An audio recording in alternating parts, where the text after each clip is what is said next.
تو وہ تو در حقیقت اسی موقع کا انتظار کر رہی تھی، اور آپ علیہ الصلاۃ والسلام کو فرمایا کہ میرا ایک چچا زاد بھائی تھا، یا اپنا ورقہ بن نوفل، وہ آسمانی کتابوں کا عالم ہے، اور اس نے حال ہی میں انجیل کو عبرانی سے عربی میں ٹرانسلیٹ کیا ہوا ہے، ترجمہ کیا ہوا ہے۔ پھر نبی علیہ السلام کو بی بی وہاں لے گئی۔ وہاں ورقہ جو تھا وہ کافی، اس کی عمر بڑھی ہوئی تھی، پیر سن تھا اور کمزور تھا، ضعیف تھا، اور آنکھوں کا نور، بینائی چلی گئی تھی۔ تو یہ ساری باتیں جب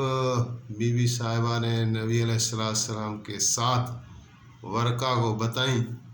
تو ورقہ بن نوفل کہنے لگا کہ ابشر یا محمد صلی اللہ علیہ وآلہ وسلم، اے محمد صلی اللہ علیہ وآلہ وسلم، آپ کو بشارت ہو۔ تو وہی ناموس اکبر ہے جو جناب موسیٰ علیہ السلام پر نازل ہوتا تھا۔ تو اس پر کافی گفتگو ہوئی، لیکن ورقہ جو ہے وہ نبی علیہ السلام کی تحریک اسلام کی عام دعوت دینے سے پہلے ہی اس کی وفات ہو گئی، اور پھر آپ علیہ السلام نے فرمایا کہ میں نے ورقہ کو دیکھا ایک سبز لباس میں، اس کو جنت میں دیکھا۔ تو بی بی خدیجۃ الکبریٰ جو ہے وہ پہلی عورت ہیں جو اسلام میں داخل ہوئیں۔ ان کو یہ شرف حاصل ہوا کہ وہ اسلام میں سب سے پہلے داخل ہوئیں، اور اس کے بعد جو ہے حضرت علی المرتضیٰ کرم اللہ وجہہ الکریم کی عمر مبارک 10 سال کی تھی، جیسا کہ عرض ہو چکا کہ نبی کریم رؤوف الرحیم کی پالنا حضرت ابو طالب نے کی، جبکہ آپ کی مبارک عمر 8 سال تھی، اور حضرت ابو طالب کا ساتھ رہا آخر تک۔ تو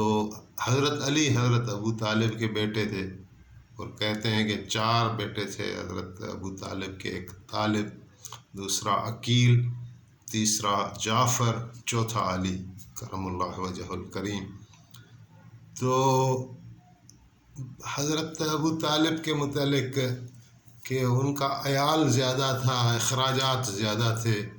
تو نبی کریم صلی اللہ علیہ وآلہ وسلم نے اپنے چچا کو فرمایا، حضرت عباس کو، کہ جناب ابو طالب کے پاس جو ہے عیال زیادہ ہے اور آمدنی کم ہے، اور کیا ہی اچھا ہوگا کہ ان کا کچھ یعنی ہم ان کے بیٹوں کو لے لیں اور اپنے ساتھ کر دیں۔ تو اس پر جو ہے جب گفتگو ہوئی جناب ابو طالب سے، اور حضور علیہ السلام نے اس طرح کی خواہش ظاہر کی، تو حضرت ابو طالب نے جواب یہ دیا کہ میرا بیٹا عقیل جو ہے وہ میرے ساتھ رہے، اور جعفر اور علی میں تم دونوں کو اختیار ہے۔ تو جعفر کو جناب عباس نے اپنے پاس رکھا، اور حضرت علی کو نبی کریم صلی اللہ علیہ وآلہ وسلم لے کر آئے۔ تو حضرت علی حضور علیہ السلام کی شفقت میں زیر سایہ آپ کی پالنا ہوئی، آپ کی تربیت ہوئی۔ تو 10 سال بہت چھوٹی عمر ہوتی ہے، تو نبی علیہ السلام نے حضرت علی کو اسلام کی دعوت دی۔ تو حضرت علی نے عرض کیا، جس طرح سیرت مصطفیٰ میں ہے کہ یا رسول اللہ، میں اپنے والد سے مشورہ کر لوں یا اجازت لے لوں؟ تو آپ نے فرمایا کہ نہیں، یا تو جو یعنی جس کی دعوت تمہیں دی جا رہی ہے اس کو قبول کرو، یا پھر اس کو دوسروں کو فی الحال بتانا نہیں ہے۔ تو حضرت علی فرما رہے ہیں کہ پھر میں نے سوچا کہ جب نبی علیہ السلام کے متعلق میرے بابا نے ہمیشہ مجھے یہی فرمایا کہ جو بھی محمد کہیں کرتے جاؤ، جو بھی کہیں ان کی اطاعت اور فرما برداری کرتے جاؤ، تو پھر مجھے پوچھنے کی کیا ضرورت ہے۔ تو پھر حضرت علی بھی اسلام میں داخل ہو گئے، اور کہتے ہیں کہ پیر والا دن ہے، اسی طرح کتاب میں لکھا ہوا ہے سیرت مصطفیٰ میں کہ پیر والا دن جب یہ واقعہ پیش آیا تو صبح کو بی بی خدیجہ ایمان لے آئیں اور شام کو حضرت علی ایمان لے آئے۔ یا پھر یہ کہ پیر والے دن بی بی خدیجہ تو منگل والے دن حضرت علی کرم اللہ وجہ کریم، اور دوسرے شخص جو گھر میں رہتے تھے وہ حضرت زید بن حارث تھے۔ حضرت زید رضی اللہ تعالیٰ عنہ کا قصہ حضرت یوسف علیہ السلام کی طرح ہے کہ یہ بھی بڑے خوبصورت تھے، اور یہ بھی یعنی بچھڑ گئے اور لوگوں نے دھوکہ کر کے اس کو بھی غلام بنا کر آگے جو ہے فروخت کر دیا، آگے کسی نے فروخت اور جگہ کر دیا۔ اس طرح کرتے کرتے وہ حکیم بن حزام بی بی خدیجہ الکبریٰ کا بھتیجا تھا، وہ اس کے پاس وہ تجارت کرتا تھا، مالدار تھا۔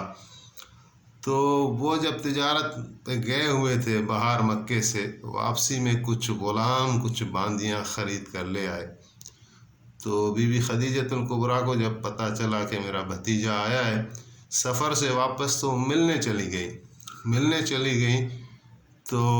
انہوں نے جو ہے عرض کی حکیم بن حزام نے کہ بی بی صاحبہ یہ کچھ غلام ہیں، کچھ باندیاں ہیں، تو میں چاہتا ہوں کہ میں آپ کی خدمت میں، آپ جو پسند کریں لے جائیں۔ تو بی بی خدیجہ الکبریٰ نے اپنی بھتیجے کی جو پیشکش تھی اس کو ٹھکرایا نہیں، اور ایک نظر ڈالی تو حضرت زید کو منتخب کیا، بولا اس کو میں لے جاتی ہوں۔ تو جب حضرت زید کو لے کر بی بی صاحبہ جب اپنے گھر میں آئیں اور نبی کریم رؤوف رحیم صلی اللہ علیہ وآلہ وسلم کی نظر مبارک حضرت زید پر پڑی تو پہلی ہی نظر میں آپ نے زید کو پسند کر لیا، اور بی بی صاحبہ سے فرمایا کہ زید آپ مجھے عنایت کر دیں، زید مجھے دے دیں۔ تو بی بی صاحبہ تو وہ تھیں کہ وہ ہر وقت نبی علیہ السلام کی رضاؤں کی طلبگار رہتی تھیں، تن من دھن ہر وقت آپ پر فدا تھا، تو ظاہر ہے وہ کس طرح منع کر سکتی تھی۔ تو حضرت زید کو نبی علیہ السلام کی خدمت میں دے دیا۔ تو آپ نے فرمایا زید کو کہ زید تم میرے غلام نہیں ہو، تم میرے بیٹے ہو۔ تو زید کو کئی زمانہ تک زید بن محمد کہا جاتا تھا۔ وہ جب مدینے والی زندگی آئی اور وہ جب آیتیں آئیں صورت احزاب میں منع کیا گیا، تو اس کے بعد دوبارہ حضرت زید کو زید بن حارث کہا جانے لگا۔ تو حضرت زید جو ہے وہ تیسرے شخص تھے، وہ بھی بلا کسی تردد کے اسلام میں داخل ہو گئے۔ اور اس کے بعد جناب حضرت ابوبکر صدیق رضی اللہ تعالیٰ عنہ وہ کیسے اسلام میں داخل ہوئے، اس کو جو ہے وہ انشاءاللہ اگلی قسط میں ہم بیان کریں گے۔